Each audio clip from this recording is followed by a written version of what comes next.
Pursigido ang Pilipinas na makipag-ugnayan ng may kabuluhan sa lahat ng mga bansa para isulong ang kapayapaan. Ito ang binigyang diin ni Pangulong Ferdinand R. Marcos Jr. sa harap ng mga miyembro ng Diplomatic Corps sa ginanap na taunang Van den Noor sa Malacanang. Narito ang report.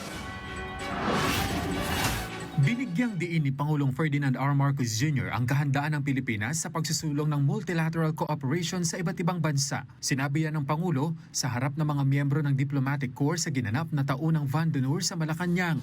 Anya, determinado ang Pilipinas na makipag-ugnayan ng may kabuluhan sa lahat ng mga bansa upang isulong ang kapayapaan. Our abiding commitment to multilateralism and the principles of the United Nations Charter remains steadfast and unwavering. As we have always done, as a founding member of the United Nations, the Philippines will work with all nations in pursuing peace, stability, sustainable development, and a rules-based international order. These we will always uphold and advance in the global community. Dagdag pa ng Pangulo, dagdag lakas sa nation building ng Pilipinas ang matibay at pangmatagalang pagkakaibigan nito sa iba't ibang bansa. Binigyang diin pa niya na ang mga naging pagpupulong niya sa mga kapwa lider sa nakalipas na mga taon ay nagsilbing mahalagang pagkakataon upang higit pang patatagin ang bilateral cooperation sa iba't ibang sektor. At para mapalakas pa ang partnership sa international community, inanunsyo ng Pangulo ang pagbubukas ng karagdagang embahada at consulate sa ibang bansa.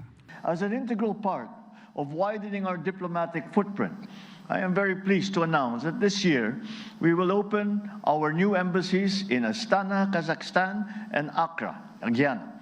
We are also working on establishing our new consulate general in Miami, Florida, to serve Filipinos in the U.S., Southeast, and in the Caribbean. These new missions provide vital, accessible consular services to protect our nationals overseas. Sinabi pa ng punong ehekutibo na inaasahan niya ang muling pagtitipon ng world leaders at pamahalaan sa nalalapit na summit sa Nobyembre, matapos ang matagumpay na pag-host ng ika-48 ASEAN Summit sa Cebu noong nakaraang buwan. Kasabay nito, nagpaabot ng pasasalamat ang Pangulo sa naging suporta sa kandidatura nito para sa isang non-permanent seat sa United Nations Security Council. We value your support, cooperation, and contribution to advancing our mutually beneficial cooperation with your respective countries and working with us to chart the path forward.